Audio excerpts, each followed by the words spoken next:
Gamers, we're about to do my honest opinion about Golden Horde. We're gonna talk about landmarks, their eco bonuses, their mechanics, their units, and where do I think the civ is right now in terms of how good it is, how it's gonna be played in the future. So this civ is very good if you reach a certain point and very bad if you get stuck at certain points. So if you reach Imperial, it is insanely good, but getting there is what I guess the weakness is. This game that I'm going to be running in the background as I'm yapping is I lost to this guy and his 1.6k. And I was, funnily enough, HRE with 4 relics, which is same as the Lancaster song. And I ended up losing, and it was very interesting. So we'll get into that a little bit later. First things first, we got the Golden Dent, and let's talk about the age-ups. Their age-ups are pretty straightforward, pretty self-explanatory. I feel like it's like, if you go for this, you get one. If you go for that, you get the other one, kind of thing. Like, you don't really need to be like, oh, in which situation is this better? I mean, it depends what you're doing, right? If you want to go for, like, Torgood spam and you want to use Torgoods, like, quite a bit in your army, this is an age-up that is a lot better the longer the game goes, because you get more value by the reduced cost, right? So if it's a 10-minute game, this is not a good age-up, right? Because you don't get a lot of value. But the longer the game goes, it's better and better and better and better. On the other side, you have building cards, which is very much tempo-based play. So basically, when you age up, you get 2 building cards, which you can turn into stables, archer ranges, or barracks, okay? If you go for this one, you're immediately usually popping out a stable, a barrack, stables and archer range, or stables and barracks. And then you're just immediately making units and you're putting pressure on the opponent while making con and a set of Torgoods, right? So the whole point is, or docks, right? The whole point is for you to basically put pressure immediately on the opponent. And because you're not going for this, you're looking to either gain an advantage early on or end the game in feudal or maybe castle, something like that. And if you edge up to castle, eventually you get another card and you can immediately produce monastery with it. You can turn into a monastery. So then we have the castle age up. So I think both of those are fine. It just depends if you're going for a super fast push or you're aiming towards later stages of the game.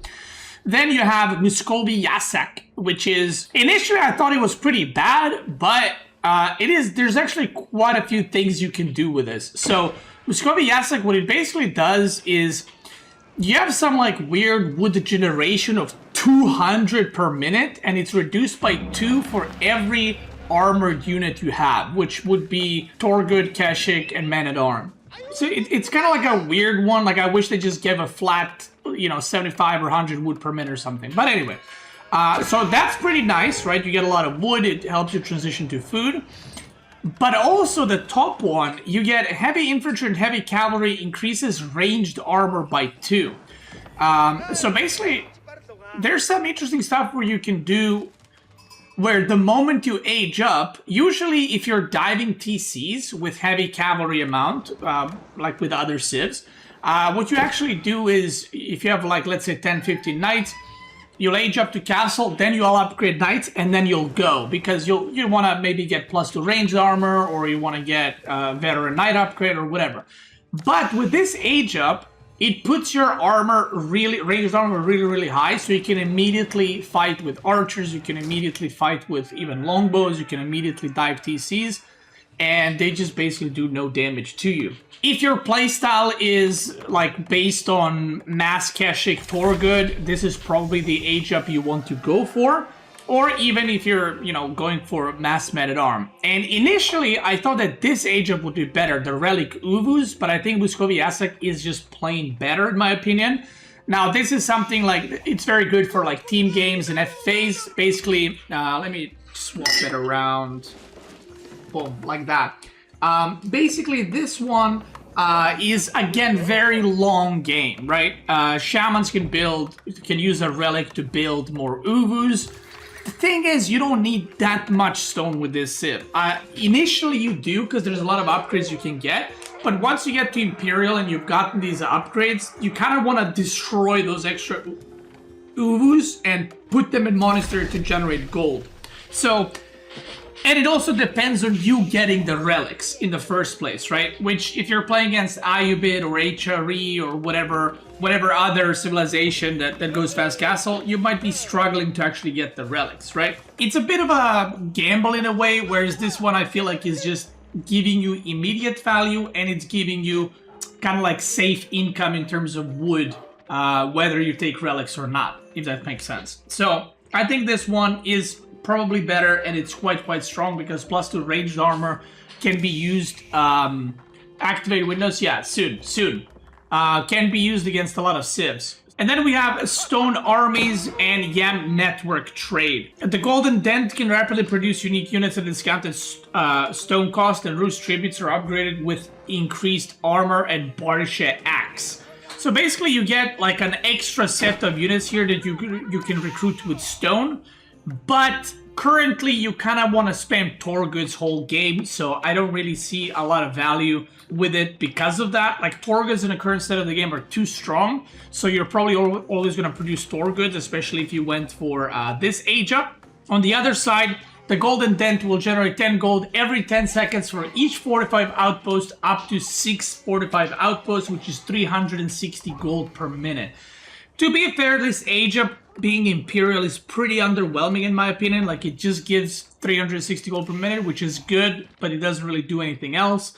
And I would say the Imperial age ups currently are pretty lackluster compared to the first two, which I think are a lot better for their age, obviously. That being said, let's move on to the next thing. What do I think about their mechanics? Well, you can build multiple Uvus, which is very similar to Malian, so I think that's pretty cool. Because it opens up a different kind of gameplay. They have walls, which is really good. They can't build stone walls, but they can build wood walls, which does help compared to Mongols.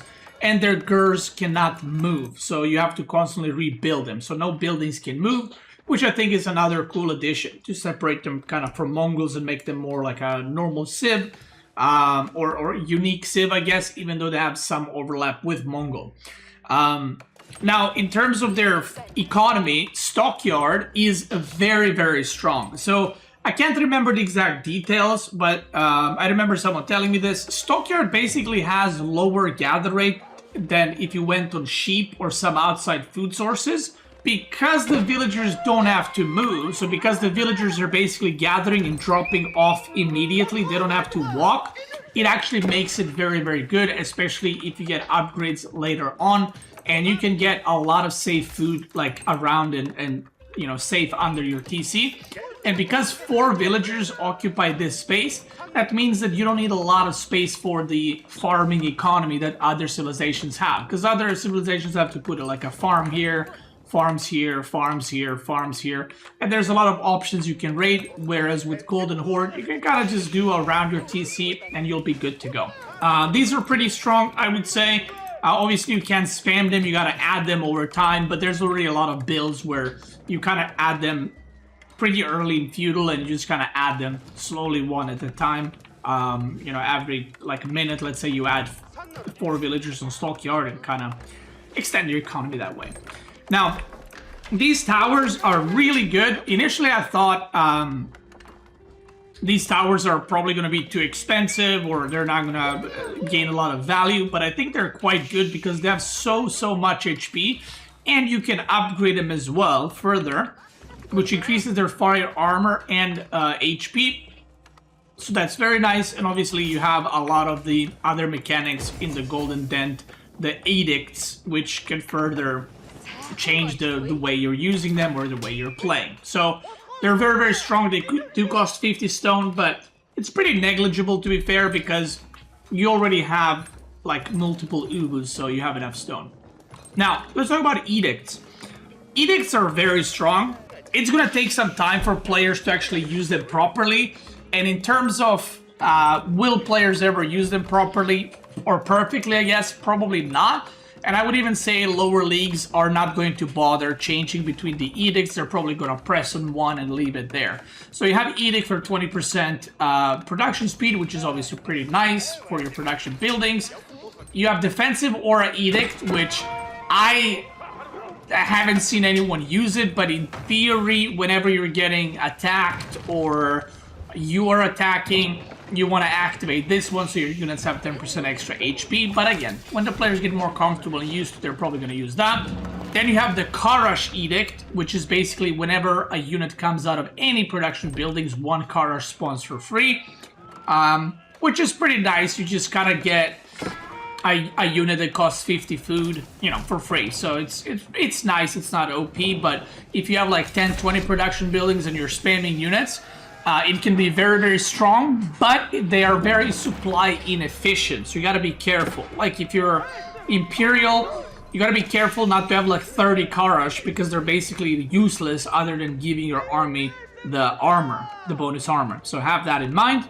And then you have the Stockyard Edict, which if you have stockyards around the tower, they generate gold, which is pretty nice as well. So now in terms of difficulty, Golden Horde is a bit of a weird one. I would say it's very similar to OTD, mainly because their units kind of cost the same as OTD units. They cost double, except you don't get twice as strong unit, you get 2 units. So the reason why it's very similar to OTD is because your economy starts off very slow. In general, I would say Golden Horde is easy to play, as in you don't gotta do anything crazy, but like mechanically you don't gotta do anything crazy. But I would say the food transitions and keeping your villagers safe is the harder part. So I think Golden Horde in general will probably do pretty well in lower leagues, in my opinion, compared to Mongol, which I think is harder to play than Golden Horde. So I think they're going to do well in lower leagues. In higher leagues, we'll see after the first balance changes are in and so on and so forth. But I do think that they're going to be harder to play in a higher level because the timings are all a bit slow and a little bit off. But if you can get to that point, like I said, in Castle or Imperial, they're very, very strong and very, very good and kind of straightforward, right? I would probably, on the difficulty scale, I would probably give them... Again, it's a weird one. In terms of mechanics, I would probably give them like a 1-star, but in terms of timings and when to choose stuff, to make stuff, I would probably give them like a 2-star. So, yeah. Let's talk about the next thing, which is going to be their units. So there's a lot of unique upgrades with them, so I'm not going to go through all of them. Let's start with the Barracks, so Karash. Very strong in Feudal Age if you can keep them alive, because it gives you 1/1 armor, which is very, very strong against any civilization that has either men-at-arms or spearmen or horsemen or archers in their comp, which is pretty much every civilization, if you can keep them alive. So I feel like they're very underestimated at times, but very, very strong. And obviously there's an upgrade which you can further buff them up. Now we have this upgrade here, Barracks Reinforcement, we have Archer Reinforcement, and Stable Reinforcement. So this is what kind of starts to unlock Golden Horde to be a lot better, because basically no matter which unit comp you're focusing on, if you can get this, then instead of producing 2 units at a time, you're producing 3 units, and if you have the Karash Edict, then for 120 food and 40 stone, you will produce 3 spearmen and 1 Karash, which is obviously very good. And it does feel like playing Golden Horde, right? Because you're just making so many units all of a sudden. But it is very expensive. It's 950 stone, and the Karash Edict is 600 stone. So even if you have multiple Ugus, you would have to stop producing Torguds for a while in order to get it. We have Khan and Torgud. Now, these, I thought initially they're going to be kind of underwhelming in Feudal Age and Castle Age, but Khan plus Torgud combo in Feudal Age is very oppressive. It's very similar to English King, and the reason for that is you don't need any production buildings. You can just make it out of the Golden Dent, which is your age-up building, so you can put pressure on the opponent while you're doing whatever else, which feels very good in AOE4, and any civ that has that kind of ability usually is a strong civ. Khan buffing their army is really good with damage. Like, it's definitely noticeable how much damage percentage bonus they get, especially in Imperial Age. And then Torguds are 100% going to get nerfed. I don't know if it's a bug or the way something works or whatever, but currently you can see where he's in Feudal Age right now, or sorry, Castle Age, he's producing Torguds every 33 seconds. But in Imperial, you produce Torguds every 6 seconds. So you can produce 3 Torguds plus Karash every 6 seconds, which is just obviously insane. And they have so much HP, they have over 400 health. They have like, I can't remember, like 8, 9 armor or 8, 10 armor, something like that. So they're very, very strong, very, very good. And these are definitely going to receive a nerf because I think the Imperial Torgut production is probably bugged. I don't think you're supposed to spam them in 6 seconds, which is if you played FFAs or team games. I've seen a lot of people complain about those. And yeah, I assume that's going to be fixed. But I do still think that the stats on Torguds, especially in Castle and Imperial, are way too high because they cost basically only food. Because like I said earlier, once you spend stone for your upgrades, you don't really need to spend stone on anything else. So making Torguds in Imperial, you're just permanently making them, right? And you can even have stone to upgrade some towers here and there. So because of that, even if they don't do as much damage as Knights, they can still tank and absorb so much damage for your con and for your other units. So, yeah. Next unit is the Kipchak Archer, which is also bugged right now, and I'm hoping they fix it soon. Kipchak Archer he already upgraded this guy. There's an upgrade where we can see it's called triple shot, and basically instead of attacking once, they now shoot 3 times. As you can see, the main attack and then second and third attack, and they apply poison or bleed effect. So this upgrade that's right here is currently bugged, and it deals splash damage if the units are too close to each other. So this is a bug, and hopefully this will get fixed soon. So right now Golden Horde has 2 bugs that were not intentional, and it's hard to say whether the Civ is going to be OP or not in the future, because those things are kind of what makes them right now really strong. But once that is nerfed, who knows where they're going to end up at. Because there's some strategies already with Golden Horde rushing Imperial and just spamming Torguds like an ape. Other than that, I think they don't really have any other unique units. I think they're pretty fun to play, to be fair. Like I said, you can definitely feel the Golden Horde kind of vibe where you just... It's not like Mongol, you can produce so many more units, but it's more like a macro version of Mongol where it takes a little bit to kick in. In terms of how they're going to be played in the future, if I had to guess, because this is a guess, there's a couple of different ways I can see them being played. I think that going for 2 town center with Golden Horde is probably too slow.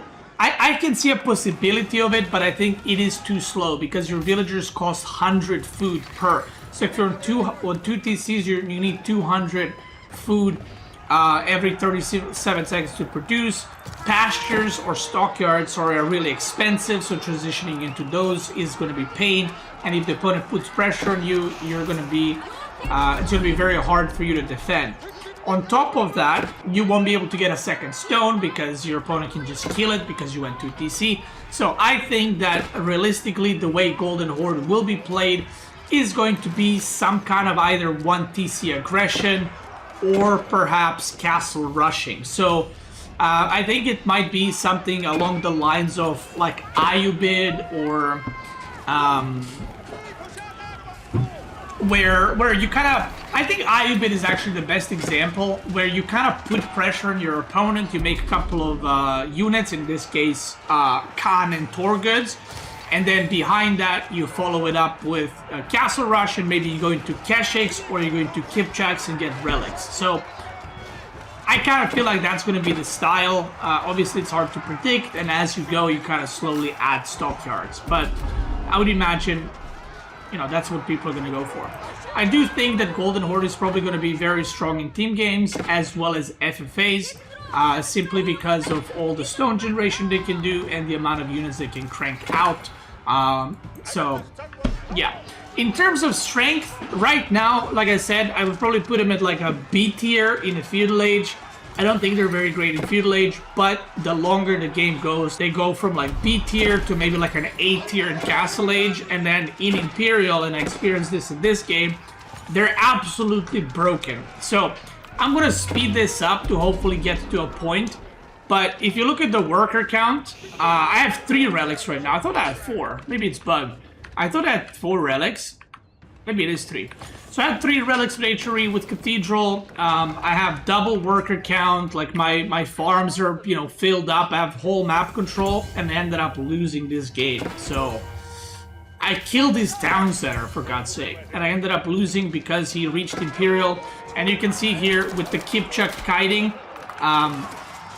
every once in a while you will see that they're dealing splash damage. So again, they're doing more damage than they should, and that's applying bleed effect. So he's just kind of melting my man-at-arms and everything else. The funny thing is that you don't actually need a lot of outside resources with this Civ, because you have a lot of passive gold generation. Obviously, you have a lot of stone generation, especially if you turn relics into Uvus. And then if you have enough food, you can just spam Torgut Kipchak with just food and wood, which is really strong because both of these units are very, very strong right now. But like I said, I wouldn't be surprised if they do get nerfed in the future. So that's kind of it for the Golden Horde. So we'll see what happens when they do get fixed. I do think it's... What I would personally like to see for Golden Horde is I would like them to maybe give it some kind of buff in Feudal and maybe tone down, especially their Imperial, but definitely their Castle a little bit as well. So it's a more balanced Civ across ages, because right now it's like, oh, I'm awful in Feudal, and it's like, oh, I'm quite good now, you know? So I think whenever there's a problem like that, it's usually pretty easy to fix, because you can just, instead of it being like this, you can just bring them kind of to the similar level in terms of how good they are in those ages. So that's it. I think Golden Horde is a lot of fun to play. I think it's definitely a lot different than Mongol, because Mongol is very tempo based, whereas Golden Horde, you kind of want to get away with stuff as much as you can. Pressure your opponent, but be greedy behind it. Whereas Mongol is more like in your face, doing damage and, you know, trying to kill villagers and stuff like that. So yeah, I guess it's like a more macro or tech version of Mongol. So yeah, hopefully all those things get fixed up so that we can get a game with no bugs and everything is beautiful. But I do enjoy playing Golden Horde, and I hope you guys do as well. I have a build order for Golden Horde on YouTube, and I'll probably be creating some more guides for Golden Horde as well. And I also have everything you need to know about Golden Horde videos. So if you're watching this on YouTube, thank you so much for watching. I appreciate you. Overall, I will give Golden Horde, in terms of how good they are, I'll give them like a 3.5 or 4 out of 5, a 10 if they're Imperial, and then like a 2 if they're in Feudal Age. So if you're watching on YouTube, thank you for watching. If you're watching live, let's keep going.